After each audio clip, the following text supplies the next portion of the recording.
Vamos se colocar de pé. Tem uma palavra de oração. O irmão Samuel Lopes, dirija a Deus em oração.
Podeis assentar.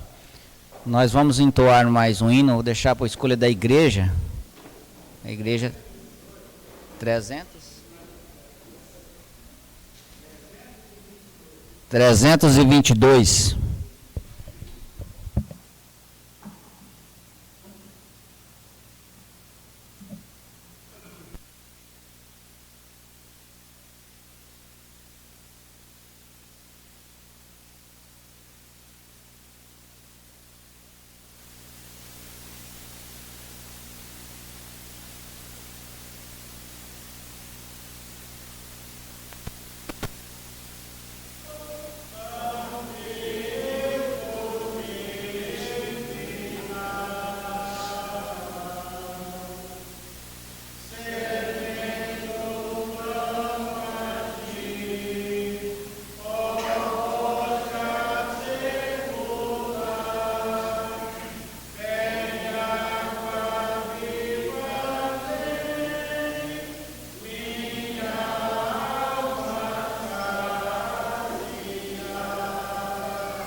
Deixar a oportunidade com o secretário, professora das crianças.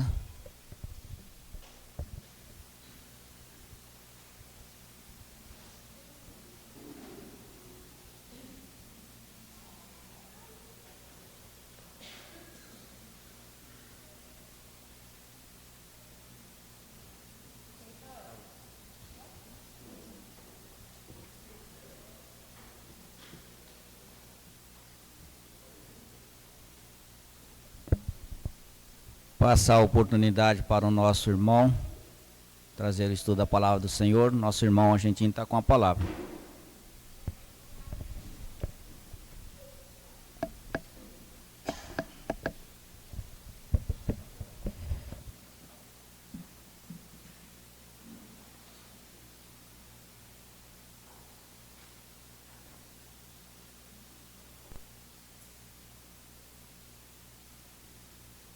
Bom dia.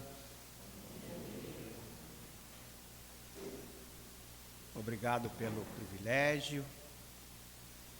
Obrigado pelos irmãos que vieram de outros lugares, nos dando o prazer de rever os irmãos e também de conhecer outros.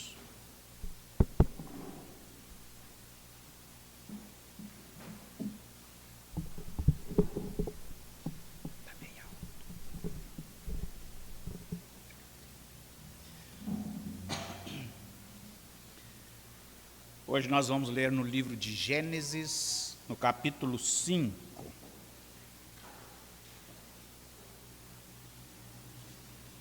Livro de Gênesis, capítulo 5, começando no verso 1.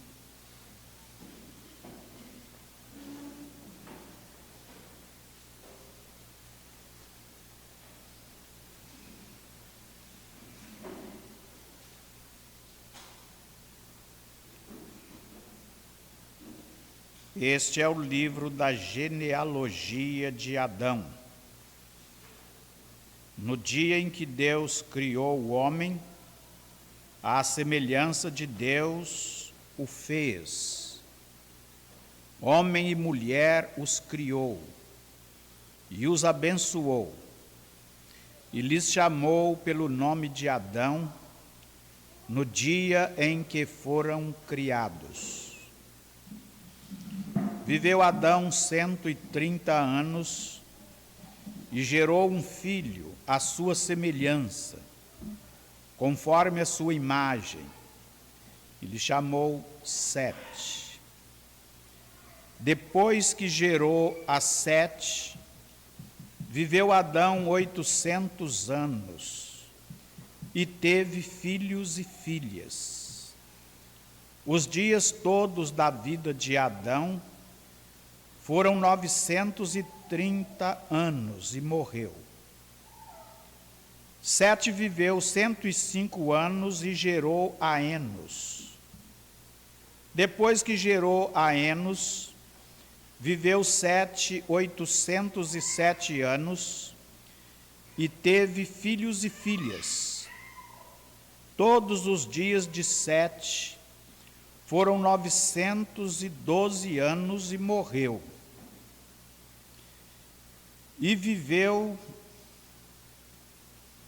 verso 9, Enos viveu 90 anos e gerou a Cainã.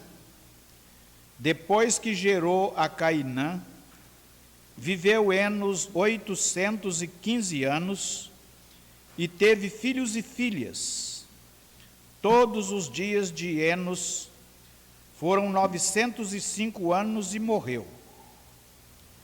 Cainã viveu 70 anos e gerou a Maalalel. Depois que gerou a Maalalel, viveu Cainã 840 anos e teve filhos e filhas. Todos os dias de Cainã foram 910 anos e morreu. Maalalel viveu 65 anos e gerou a Jared. Depois que gerou a Jared, viveu Maalalel 830 anos e teve filhos e filhas. Todos os dias de Maalalel foram 895 anos e morreu. Jared viveu 62 anos e gerou a Enoque. Depois que gerou a Enoque, viveu Jared 800 anos e teve filhos e filhas. Todos os dias de Jared foram 962 anos e morreu. Amém. O Senhor há de nos ajudar nesta manhã.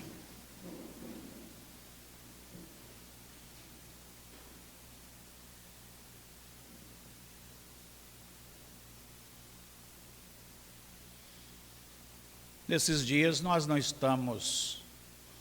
eu não estou tentando explicar verso por verso, porque a intenção é falar um pouco dos piedosos. Então, mais uma vez, a gente vai pensar um pouquinho nos piedosos. Ontem, quando paramos, estávamos pensando no nascimento de Sete. Depois de 130 anos, Adão e Eva teve esse filho, chamou Sete, que quer dizer compensação. E ela disse, foi o Senhor que deu, em lugar de Abel, que Caim matou. Então, desde a morte de Abel, parece não ter havido pessoas piedosas na terra, além de Adão e Eva, que a gente pode ter uma ideia que era um casal piedoso, apesar de serem pecadores como nós. Abel foi morto e 130 anos depois, eles ganharam, ou seja, com 130 anos de idade, Adão e Eva, ela ganhou esse filho e teve esse discernimento espiritual, que ele seria uma compensação de Abel.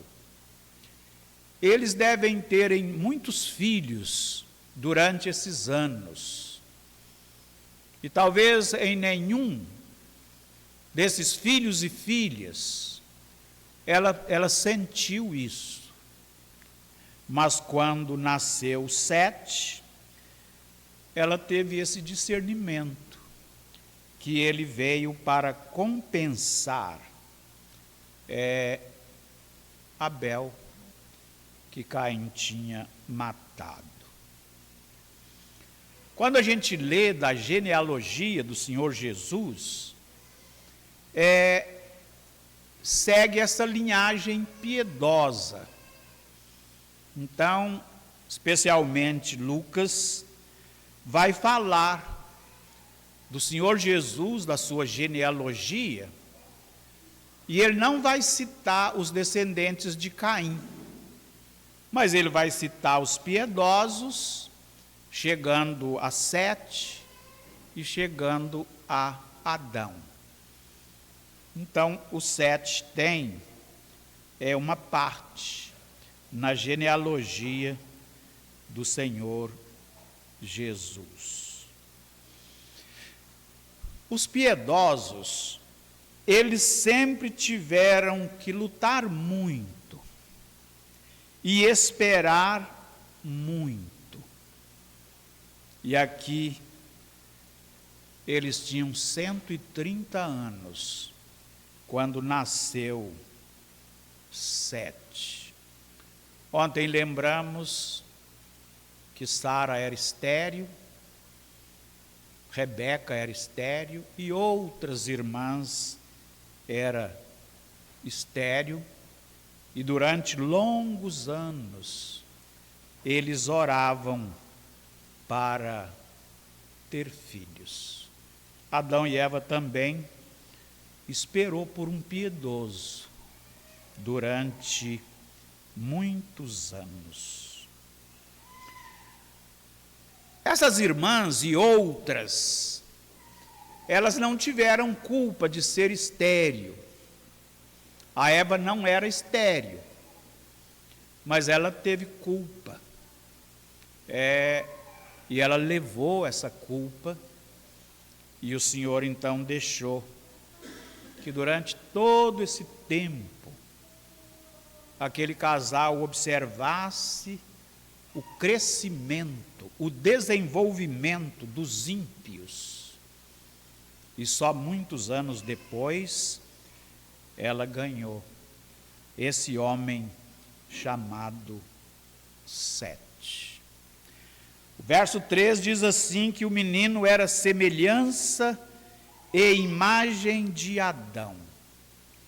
Ou seja, era uma réplica do original.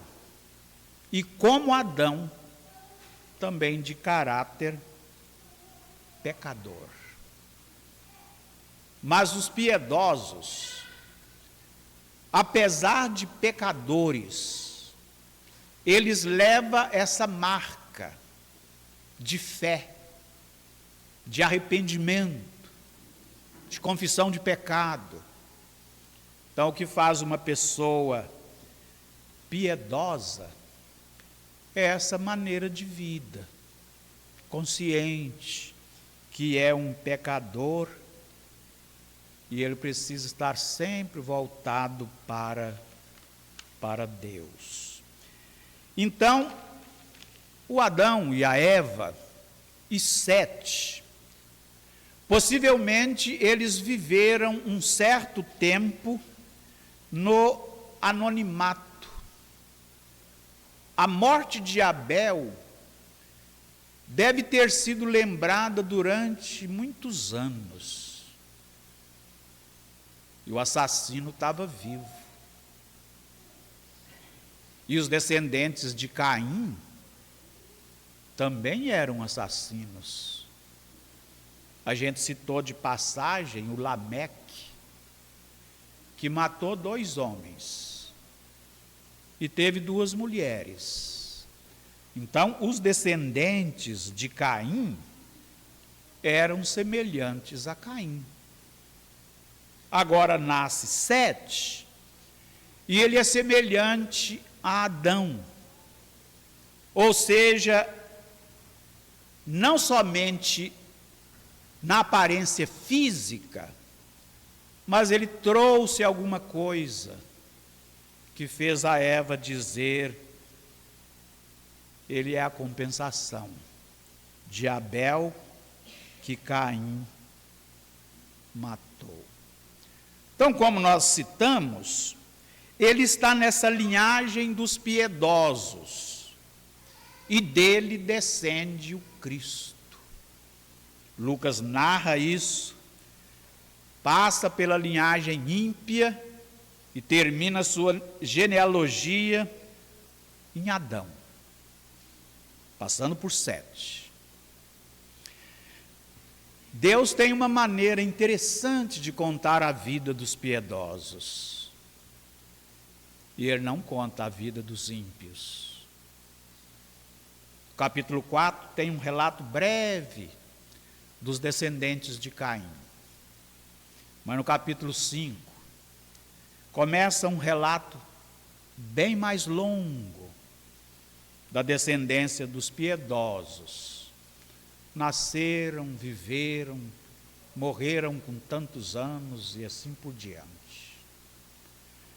Já lembramos de Êxodo no capítulo 12, onde o Senhor disse: esse é o primeiro mês do ano, o principal dos meses. A nação começa a ser contada a partir da redenção pelo Cordeiro da Páscoa. e aqueles anos no Egito, o Senhor fez questão de esquecer. Assim também é a nova vida em Cristo. Deus não leva em conta os tempos da ignorância. Não tem prazer no nosso passado. Mas Ele tem prazer em contar os nossos dias na presença dEle. Moisés orou para pedir isso ao Senhor. Ensina-nos a contar os nossos dias, para que alcancemos coração sábio. Então, 7, ele deve ter sido fruto de muitas orações. E quando ele nasceu, nasceu também a esperança que da sua linhagem alguém ia pisar na cabeça da serpente. Mas é interessante como os piedosos, mas também foi de acordo com aquele tempo, mas é interessante como os piedosos foram tardios em gerar filhos. A gente começa lendo em Gênesis no capítulo 5 e o verso 6, que o Sete, ele gera o seu primeiro filho com 105 anos. Demora 105 anos para ter o seu primeiro filho. E eu estava lembrando que esses piedosos, no caso de Sete, ele demorou, no caso, 104 anos a casar, e com 105 ele teve o seu primeiro descendente, e depois ele viveu 807 anos. Então, para cada ano solteiro, ele viveu 7 anos casado.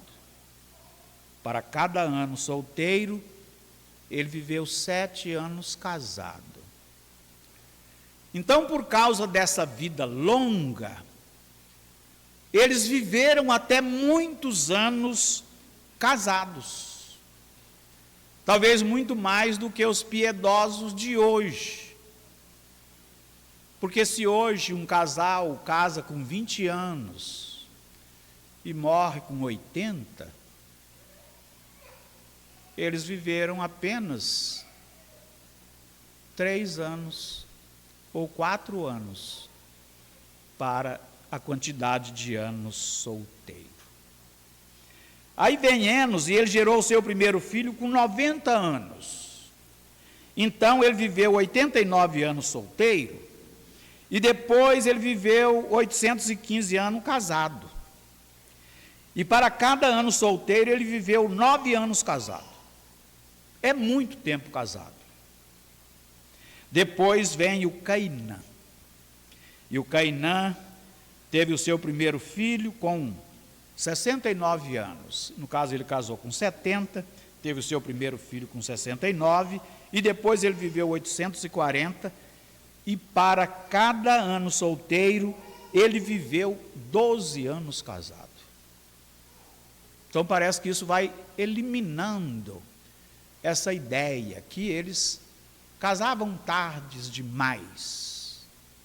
Mas a gente continua pensando que como um jovem piedoso, uma moça piedosa, eles devem casar, pensando em gerar filhos para o céu. E esses piedosos, eles demoraram muito. Aí vem Malaléu, aí vem o Jarede, e aí vem o Enoque. E o Enoque, ele casou com 65 anos. Aquele moço piedoso, então ele casou com 65 anos. Para aquele tempo, 65 anos, alguém deve ter falado, mas esse menino está casando tão cedo. 65 anos. Mas os piedosos são assim. Eles pensam no céu. Eles pensam na família para Deus. Eles sabem que os filhos são herança. E o Enoque foi e casou com 65 anos.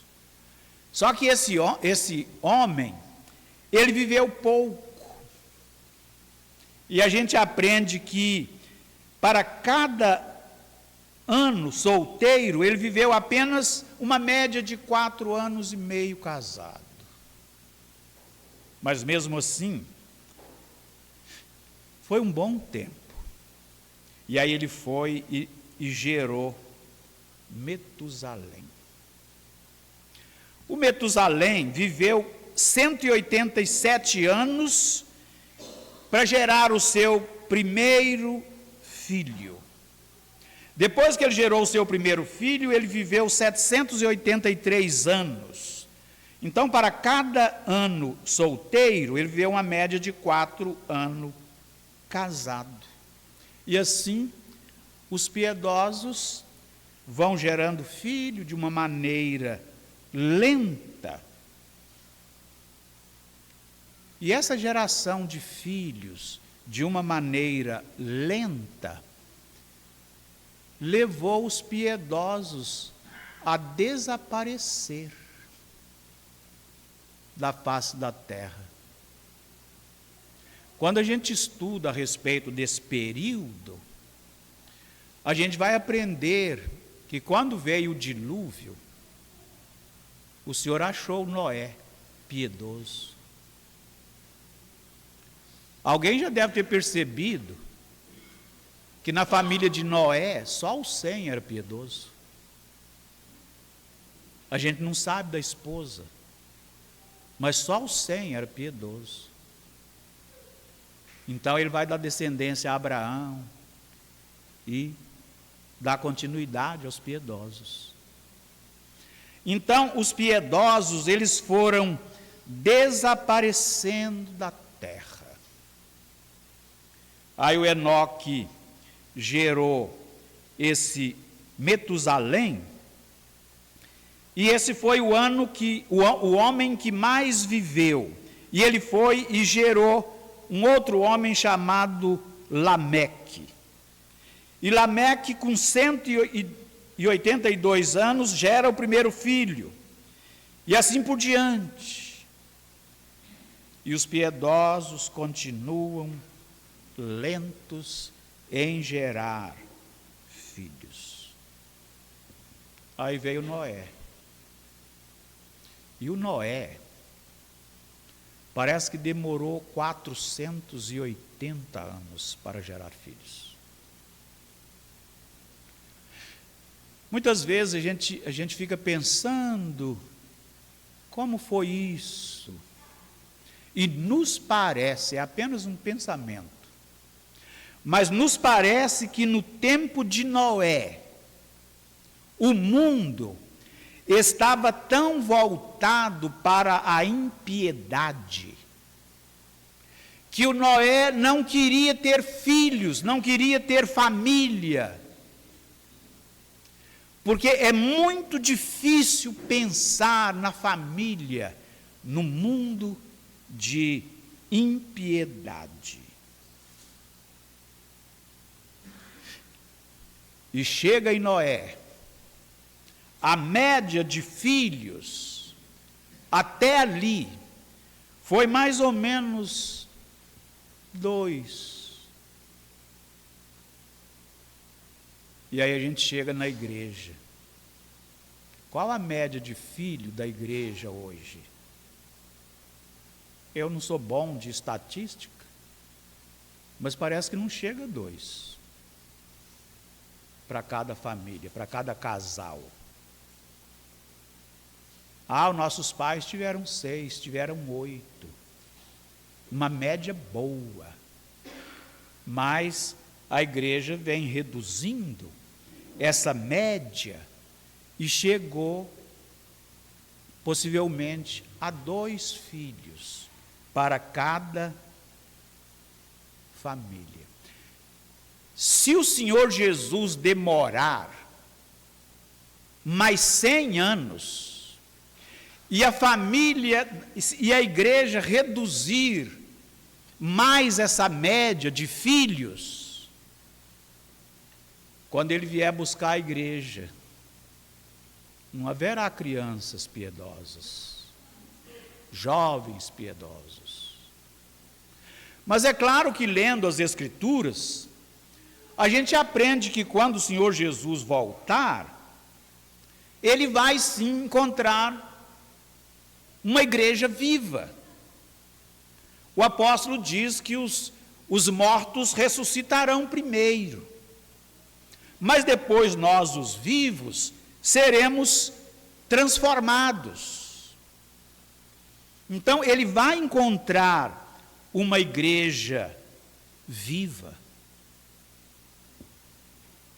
Isso nos leva a pensar nessa ideia que ele vai voltar breve. E vai achar ainda os piedosos gerando filhos para o céu. Lá no passado, Deus interferiu algumas vezes naquele mundo. E o dilúvio foi uma dessas interferências.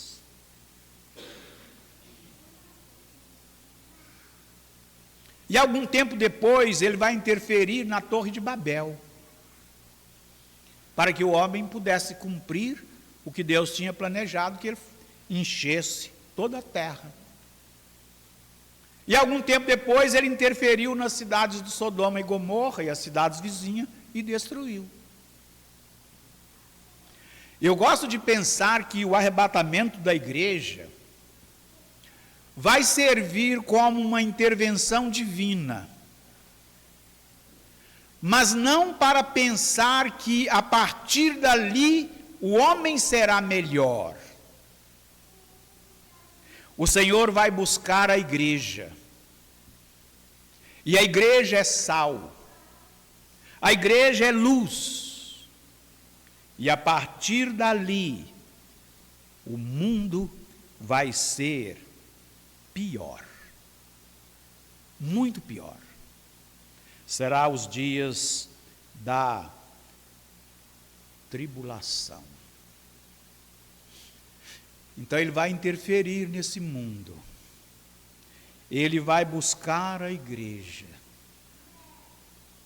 Não para que o mundo fique melhor, mas para que o mundo fique pior.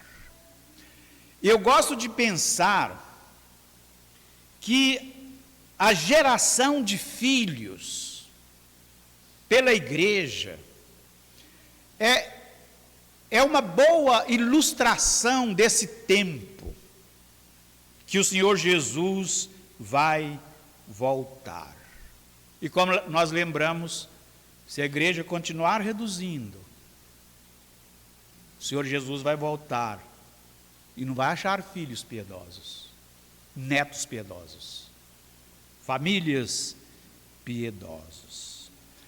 Então, doutrinariamente, a gente aprende que o Senhor virá, o Senhor levará a igreja no arrebatamento, e ele disse que as portas do inferno não vai prevalecer contra a igreja. Pela fé a gente crê que quando o Senhor Jesus voltar, vai ter sim crentes, famílias piedosas, filhos piedosos. Mas isso depende da nossa atitude hoje. Se a gente continuar pensando em ter uma calopsita, um gatinho, um cachorrinho, para gastar com eles quando o Senhor Jesus voltar, não vai ter filhos piedosos. Mas como nós cremos, quando Ele voltar, haverá sim família, filhos, netos piedosos.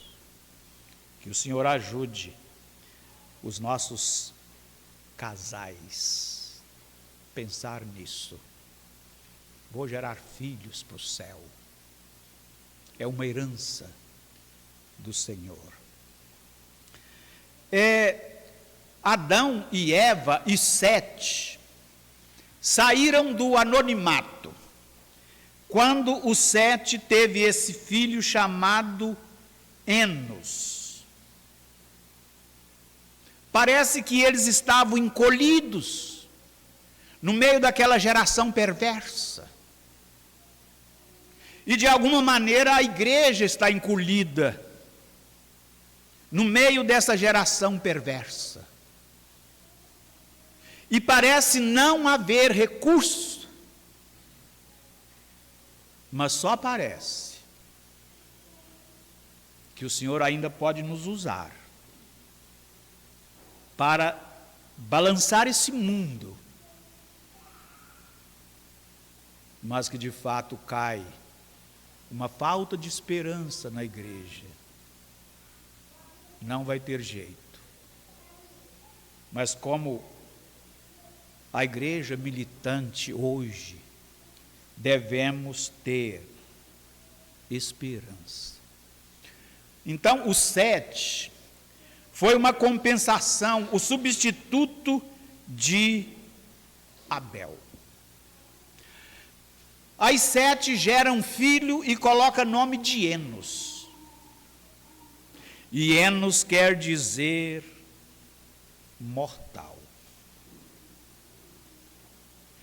E a partir da geração desse filho, Adão, Eva e Sete, eles começaram a invocar o nome do Senhor. E invocar quer dizer literalmente pedir perdão. Então aquela geração piedosa começa invocando o nome do Senhor. Eles estão olhando para uma criança mortal.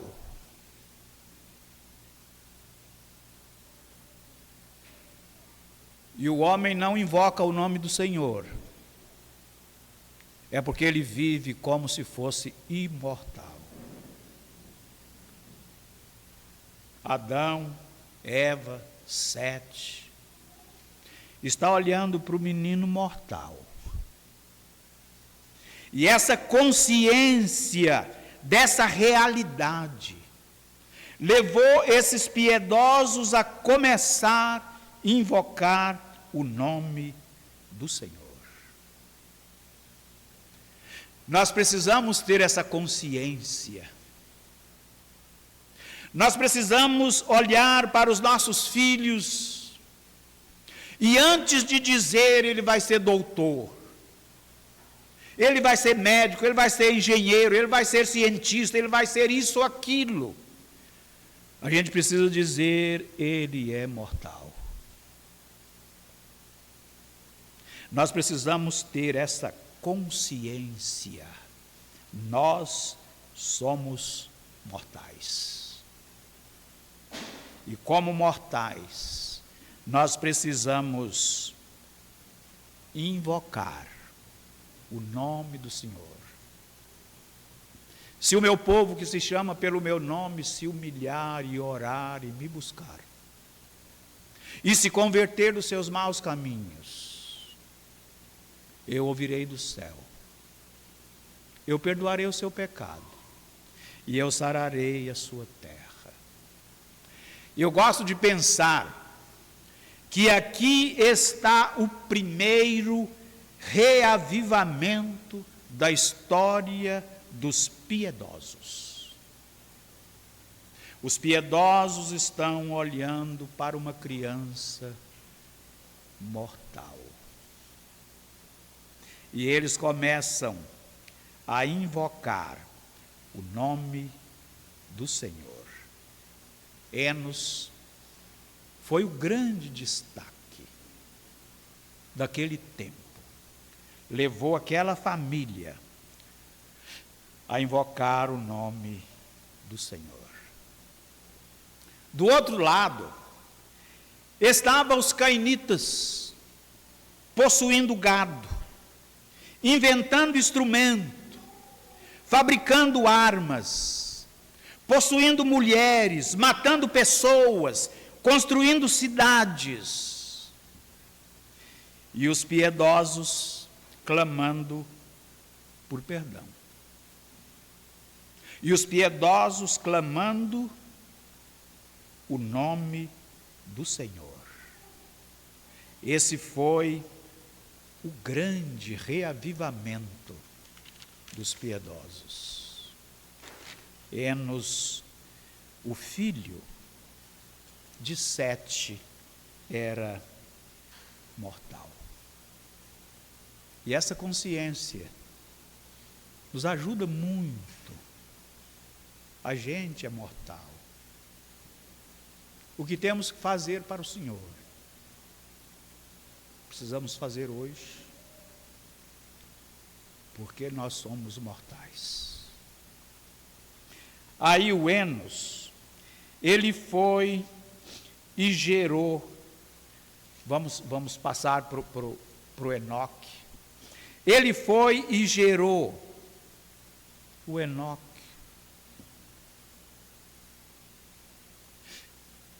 E nessa semana, a gente lembrou que um homem chamado Lameque, ele era o sétimo depois de Adão na linhagem de Caim. E ele foi a plenitude da impiedade. Foi ele que matou 2 homens. E ele foi o primeiro a possuir 2 mulheres. Ele foi a plenitude da impiedade. Mas agora o Enoque, ele é o sétimo depois de Adão. Mas agora na linhagem de Sete. Ele não tem nada a ver com a linhagem de Caim. E ele é a plenitude da piedade. O Enoque é a plenitude da piedade. O Lameque foi a plenitude da impiedade. Mas o Enoque foi a plenitude da piedade. Piedade é andar com Deus. Todo ser humano que anda com Deus, ele é piedoso. No tempo do Senhor Jesus, ele aconselhou isso, dizendo: tomai sobre vós o meu jugo, a canga, vem andar comigo, vem andar do meu lado, vem ser piedoso. O ponto mais alto da piedade é andar com Deus. A plenitude da vida cristã é andar com Deus. E o Enoque foi o sétimo depois de Adão, na linhagem de Sete. Ele foi a plenitude da piedade. O homem andou com Deus. É interessante que Adão e Eva, no lugar da vida, eles encontraram a morte. Eles viviam no Éden. Éden quer dizer deleite, prazer. O Senhor falava com eles na viração do dia. Mas ali, naquele lugar de conforto, de prazer, eles encontraram a morte. Mas o Enoque, no lugar da morte, ele encontrou a vida. A gente lê nessa sequência 6 vezes alguém nasceu, viveu e morreu. Mas o 7º nasceu, viveu e andou com Deus e não morreu. E ele foi levado, trasladado, para não ver a morte. Então, nossos pais, no lugar da vida, eles encontraram a morte. O Enoque, no lugar da morte, no mundo ímpio, ele encontrou a vida. O Enoque, de alguma maneira, ele é o representante da igreja. Porque ele foi arrebatado pelo Senhor, ou trasladado pelo Senhor. E a igreja também, vivendo nesse lugar de morte, ela vai ser arrebatada, levada para o céu. E se na terra reina a morte, no céu reina a vida. Um homem chamado Mackintosh, ele escreveu isso assim: a origem da vida é Deus, o meio da vida é Cristo ressuscitado, o poder da vida é o Espírito Santo, a esfera da vida é o céu, e a duração da vida é a eternidade. Gostei de ler isso. Então na terra reina a morte, mas no céu reina a vida. E é interessante que o Enoque, como o nosso representante, ele teve esposa, ele teve filhos e filhas, e ele foi arrebatado ou trasladado. Como o Tiago disse de Elias, nós podemos dizer de Enoque, ele era um homem sujeito às mesmas paixões que nós. Ele era um homem vivendo nas mesmas circunstâncias que nós. E ele andou com Deus. Muitas vezes as pessoas dizem: olha, é impossível andar com Deus nesse tempo. O nosso tempo não é melhor do que o tempo de Enoque. A igreja recebeu o poder para andar com Deus. Deu-lhes o poder para serem chamados, feitos filhos de Deus, a saber, os que creem no seu nome. Então, assim como Enoque recebeu o poder para andar com Deus, a igreja também recebeu o poder para andar com Deus. Ele nos libertou do império das trevas e ele nos transportou para o reino do Filho do seu amor. E Paulo, escrevendo aos Efésios, ele disse que posicionalmente nós já estamos assentados nos lugares celestiais em Cristo, fora do poder do pecado, do poder da morte. Então nós também recebemos o poder para andar com Deus. No arrebatamento, a igreja vai ser tirada do meio do mal e levada para longe do mal. Por isso que o Enoque é uma figura da igreja. Ele foi tirado daquele mundo ímpio e levado para Deus. Não sabemos quase nada a respeito dele. Mas uma coisa sabemos, ele viveu naquele tempo e ele andou com Deus.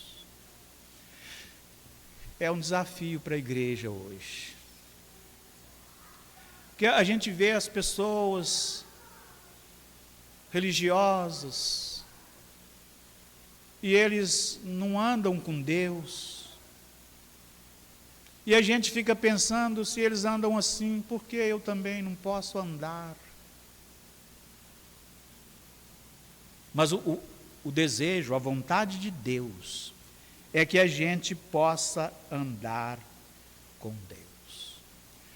O Enoque, ele foi o primeiro profeta. Quando a gente lê a respeito dos profetas, a gente vai aprender que Noé, Moisés, Abraão, Isaac, Jacó, Davi, esses homens foram profetas. Não profetas como Isaías, Jeremias, Ezequiel, Daniel e outros, mas esses homens viveram à disposição do Senhor, e quando o Senhor quis, Ele usou esses homens. E o Enoque foi o primeiro profeta. Quando Enoque gerou Metusalém, a razão que ele colocou o nome Metusalém, porque Metusalém quer dizer, quando morrer, acontecerá. Enoque gera esse filho, e ele diz, quando esse menino morrer, vai acontecer alguma coisa. Ele não tinha ideia do dilúvio, mas ele disse, quando morrer, acontecerá. E o homem morreu no ano do dilúvio. Teve piedoso que morreu 5 anos antes do dilúvio, outros 10, outros 15. Mas o Metusalém morreu no ano do dilúvio. Quando morrer, acontecerá. A outra profecia de Enoque foi a que está em Judas 14. Diz assim, quanto a estes foi que também profetizou Enoque, o 7º depois de Adão, dizendo, eis que veio o Senhor entre as suas santas miríades, para exercer juízo contra todos e fazer convicto todos os ímpios, acerca de todas as obras ímpias que impiamente praticaram e acerca de todas as palavras insolentes que ímpios pecadores proferiram contra ele. O Enoque está falando da tribulação.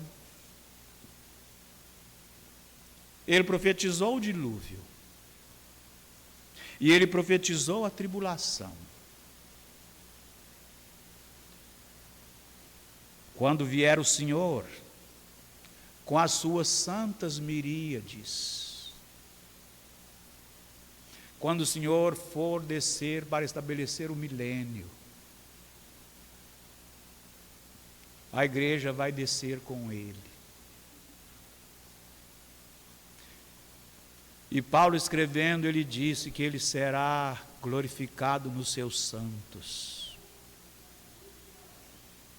Um dia, depois da igreja arrebatada, julgada no céu, o Senhor vai descer para estabelecer o milênio. E o espaço vai encher de crentes. E ele será o primogênito entre muitos irmãos. Como João disse, nós seremos semelhantes a ele.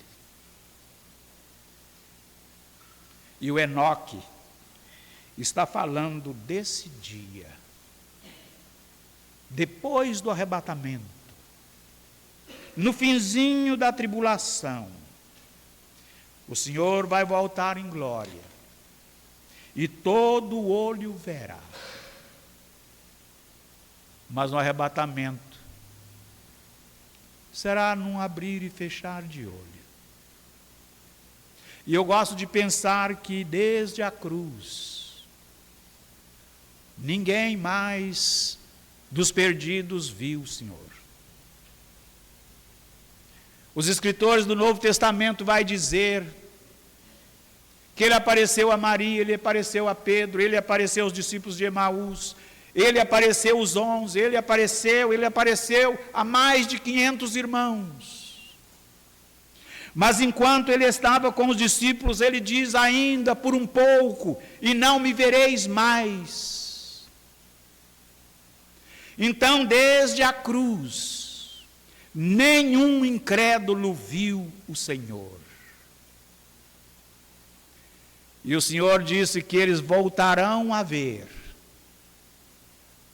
quando na angústia da tribulação eles vão dizer: bendito que vem em nome do Senhor. Aí todo o olho verá.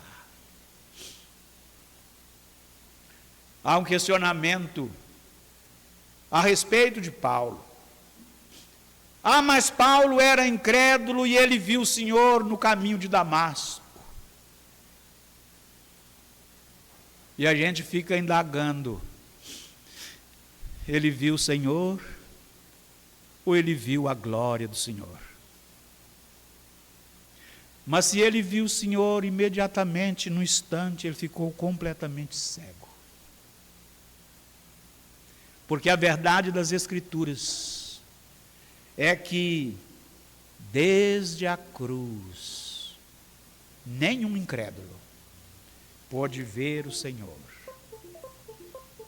Quando ele voltar no arrebatamento, não 500 irmãos, mas milhões e bilhões, haveremos de ver o Senhor. E quando ele voltar em glória, todas as nações da terra também verão o Senhor.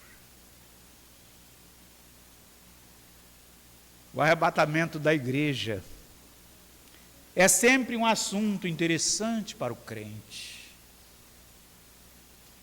Eu gosto de contar a história do sapateiro, que um dia ele sonhou que o Senhor Jesus ia voltar naquele dia. E aí ele contou para a família. É bom contar os sonhos para a família antes das coisas acontecer, porque quando as coisas acontecer, aí não adianta contar.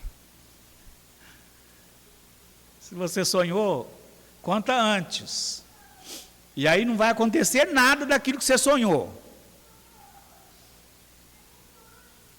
porque apesar do Senhor ter se revelado a muitos no passado, com tantas coisas, ainda assim, a Bíblia chama sonhos de palha.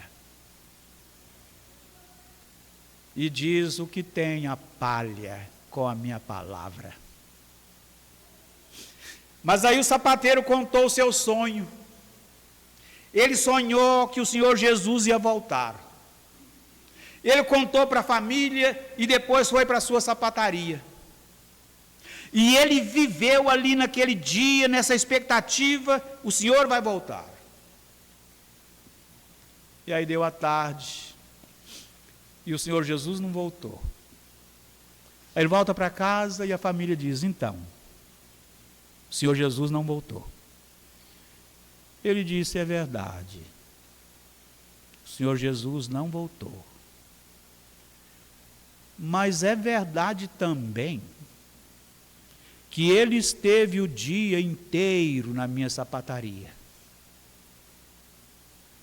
E eu nunca fui tão educado com os meus clientes. Eu nunca saudei com tanto carinho os meus clientes. Eu nunca tinha sorrido tanto para os meus clientes como eu fiz hoje. Então ele esteve o dia inteiro na minha sapataria. E olha, crente que vive na expectativa da volta do Senhor é diferente. diferente com os vizinhos, com os amigos, com a esposa, com o esposo, com os filhos, com os netos. Quem espera o Senhor vive diferente. Que o Senhor nos ajude a viver assim. Amém.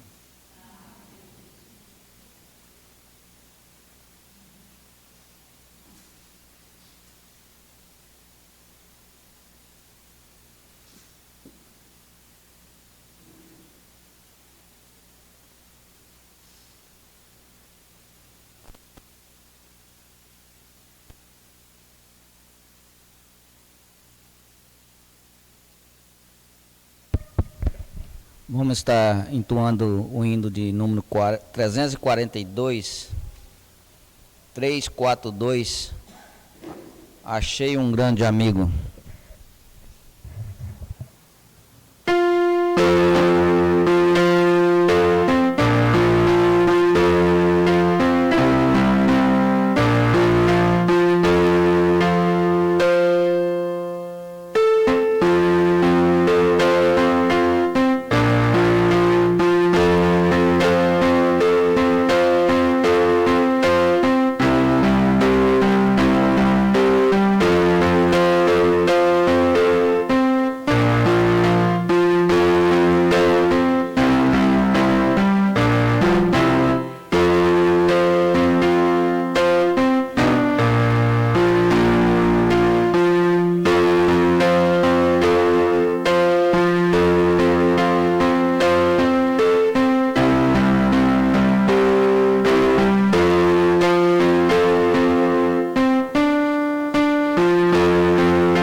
Passar a oportunidade para o secretário estar lendo o relatório.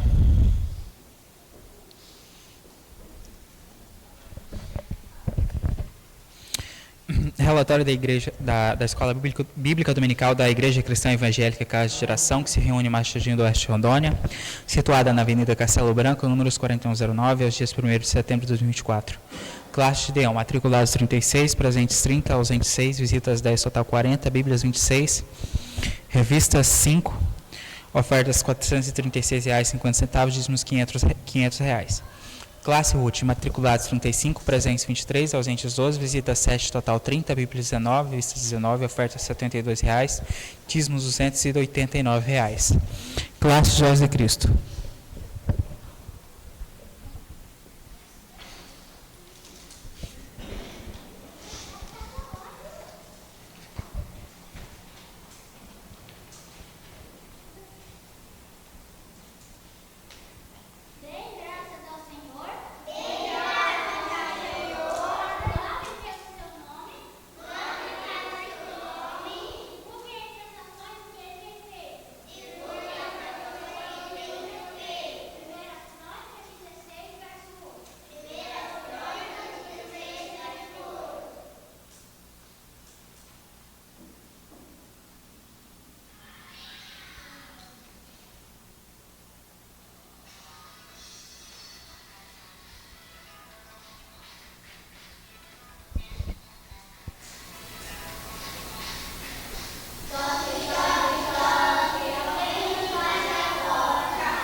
Matriculados 12, presentes 8, ausentes 4, visitas 3, total 11, Bíblias 13, revistas no oferta R$ 5,50. Total geral, matriculados 83, presentes 61, ausentes 22, visitas 20, total 81, Bíblias 48, revistas 24, ofertas R$ 514, dízimos R$ 789. Superintendente Valmir Pio, secretário de mesa Matusalém Viana, secretário da classe Gideão Rogério de Souza, secretário da classe Ruth Zélia Tomás, professor da classe Argentino Vicente, professor de crianças Ana Paula e Patrícia Gabriela, total de assistente 81 pessoas. Tem observação do relatório? Silêncio prova que não, né? Nós estamos chegando para o encerramento desse trabalho. Queremos deixar a oportunidade para os anúncios, né? Pedido de oração. Quem tiver pedido de oração, anúncio, a hora é oportuna. Lembra?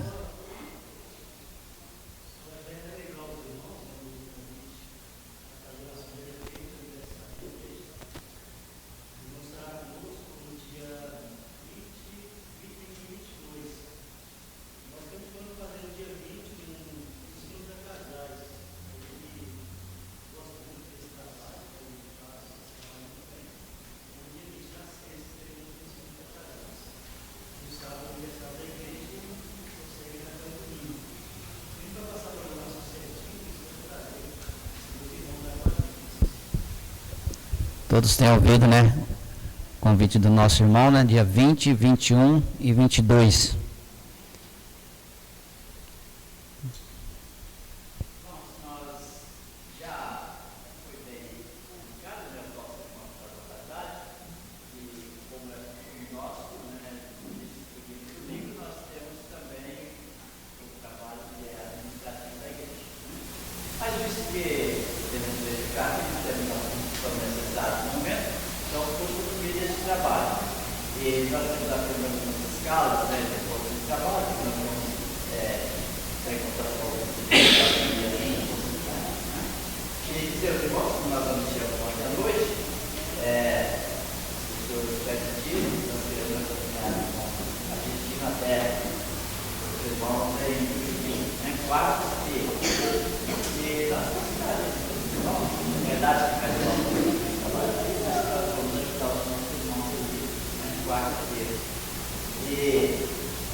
Juntamente com a voz do nosso irmão, nós queremos agradecer a todos, né?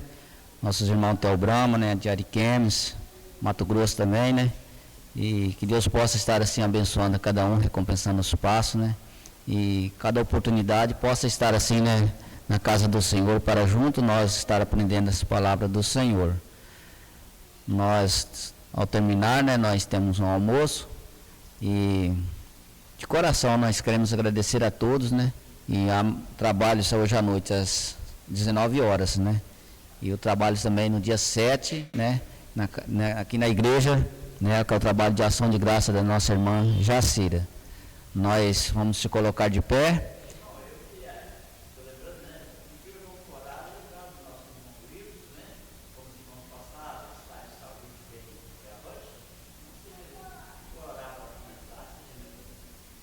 Sim, aquele que for orar, né, lembrar do nosso irmão Wilson, né, está enfermo. Nós vamos se colocar de pé, e aquele irmão que sentiu desejo, fale com Deus a oração, lembrando do nosso irmão Wilson.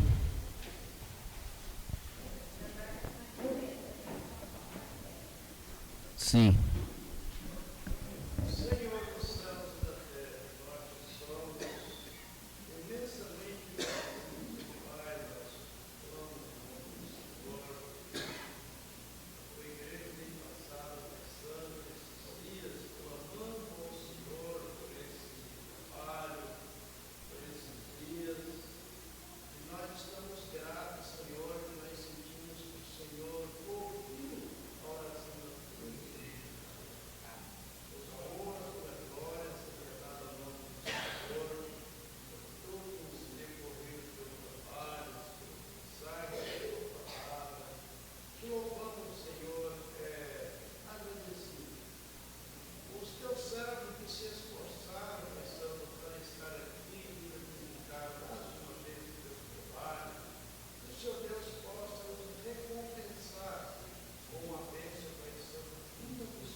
Está encerrado, todos estão em liberdade.